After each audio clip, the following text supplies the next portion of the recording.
Although, in principle, it does stay on for a while. And here, everything is marked with electrical tape. Well, it's easier to see. It's easier to see and it holds better. And it's, well, you see, it's self-adhesive, so it doesn't come off with water. And it's also a very dense construction tape. So what am I doing? From the center of the piece, from the center of the pattern, I step back about 10 centimeters and make these guides, which will be our shelves. And when I start laying things out, I first lay out one side, then the other, using these guides as reference points. Well, that's probably all about the patterns. Is everything clear to you? I got a little confused here. Go ahead. Which side is the front and which is the back? Oh, it doesn't matter. It really doesn't matter. So, look, this will be the back, sort of.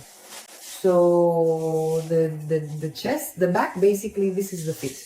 That's what it is. The fit, yes, here, well, I don't use any special methods. I don't do a layout that would, well. So, do you finish this part later on the mannequin? I finish it on the mannequin because when we're, say, making outerwear, and if we shape the chest, there's this radial layout like circles then after we felt the piece, the chest ends up sticking out, you know, like two little bumps. Like in that movie about Fawn, right? I don't remember how it was there.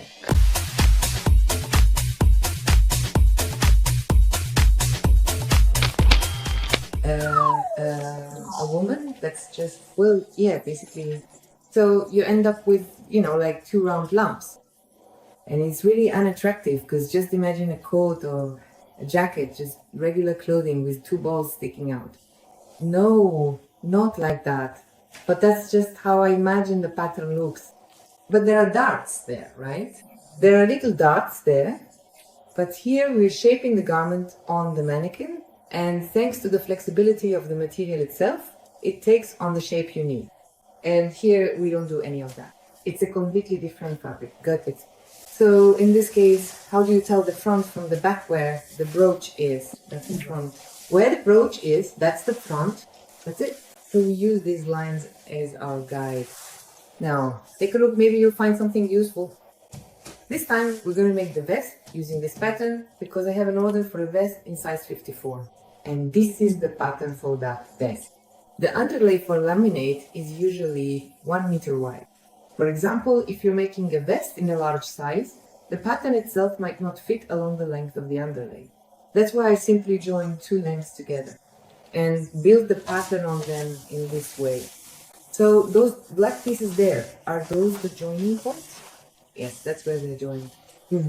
So I took it, sewed it together, just stitched it with thread, and then I also secured it further with electrical tape. There you go. So originally I had this kind of pattern made. I transferred this pattern onto this kind of underlay. So we made the pattern together, learned how to take measurements. We figured out what the horizontal and vertical enlargement coefficients are and how to use them when making a pattern in your specific size. And now we're moving on to pure creativity, choosing the materials we'll use to create our vest. Our vest will be bright, beautiful, and very textured. It will be so striking that wherever you go, everyone will pay attention to you. But to do that, you need to prepare and gather the right beautiful materials. Well, first and foremost, of course, is bubble wrap. Second, a towel, which we'll use to soak up excess moisture. And this time, it would also be good for you to prepare a mesh for felting. I have this kind of bulb sprayer that works really well. I absolutely love it. You absolutely love it too, and it's simply an indispensable felting tool. So I have this little bucket where I mix water with detergent. You can use whatever you prefer for your work. A spray bottle is necessary. For the soapy solution, I use Fairy. As for soap, I have this white bar of household soap. That's it, a vibrating sander. I have many videos about which vibrating sanders I use and for what kinds of projects. You can find them freely available online. But today I'll be working with this particular sander. It's very convenient and I enjoy using it. Of course, the essential requirement is wool. Today I prepared Italian wool, 16 microns. This color is called Night. That's it. But if you're going to make a blue vest, you can use Italian wool that's 18 or 19 microns, called Taurate. They're pretty similar, it's just that this wool is a little bit finer. I've also prepared some viscose. This is Italian viscose. And the color is also called Taurate.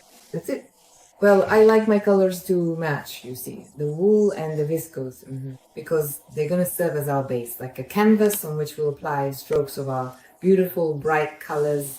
Now, let's talk about something else. I would definitely recommend that you get yourself a color wheel like this one.